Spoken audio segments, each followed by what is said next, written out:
And if you don't like my politics, don't buy my book. Problem solved. No. Hello, Internet, and hello, world. My name is Daniel Parker, and I am back for another video. If you are new to the channel, I am a comic book writer and creator with a comic book titled Angel's Awakening, which is currently in development.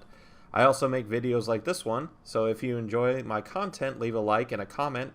These things help the channel grow, as do subscriptions. Any help you can offer will be greatly appreciated. For the last few years, I've seen this little game that's been played throughout the entertainment industry, and whether it's with comic books, whether it's with movies, series, video games, what have you, this notion that, well, if you don't like the political beliefs of the writer, as Kelly Sue DeConnick boldly stated at the beginning of this video, or if you don't like the messaging of something in there, well, then don't buy it, don't watch it, don't consume the product. So when said person who doesn't agree with the political beliefs of the artist or the political messaging of whatever it is they're putting out doesn't buy said product, they are then turned around and called every ism phobe in the book. And it's this weird bait and switch, and I call it the don't buy it bait and switch. So what happens is you have a product that's being put out with an obvious political agenda to it. More often it's a far left leaning or SJW agenda, and people rightfully say, well, I don't want to buy something, or I don't want to watch a movie or read a comic book or play a video game where I'm getting preached to. So then the people behind the project say, well, if you don't like it, then don't buy it. Or they say, well, it wasn't made for you anyway, so so don't buy it. And then invariably what happens is this product, this comic book, this movie, this TV series, this video game end up performing very poorly financially. And when that happens, the people who the creators of said product chased away are called every name in the book, because every ism or phobe, because they wouldn't buy the product. And a lot of people this has been going on for a long time. And then there's another side to this where the people who are creating this product will say, well, this wasn't made for you anyway. I do not need a 40-year-old white dude to tell me what didn't work for him about A Wrinkle in Time. It wasn't made for him.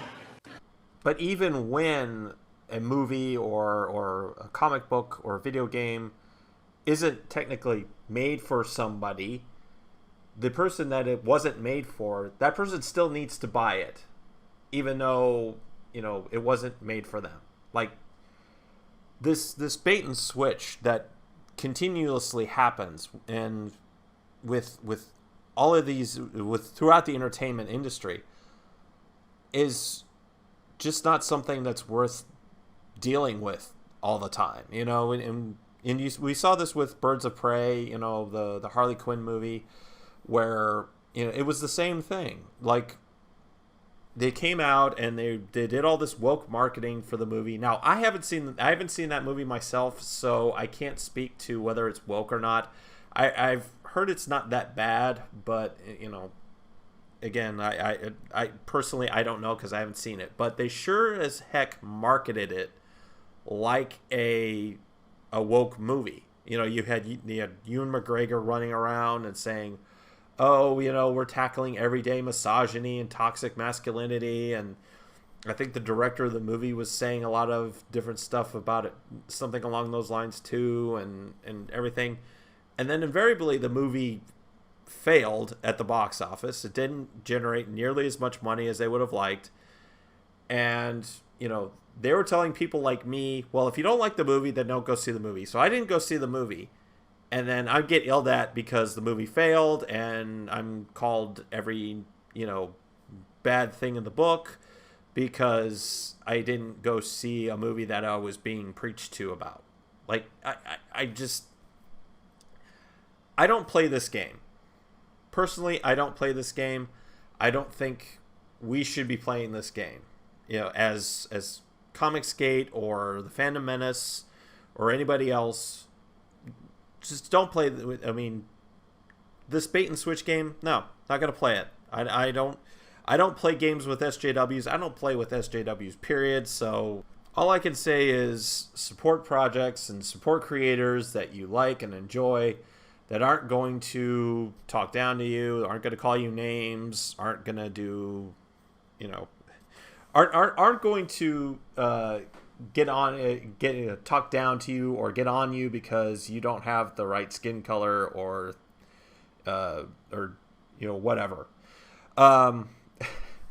Support Comicsgate is what I'm saying. You know, Comicsgate's where it is. All right, well, that's all I have to say for this video. As I said before, liking and commenting on the video definitely helps. If you haven't subscribed to the channel yet, please subscribe to the channel. Again, that would help me out greatly. Links to my social media accounts are in the description below.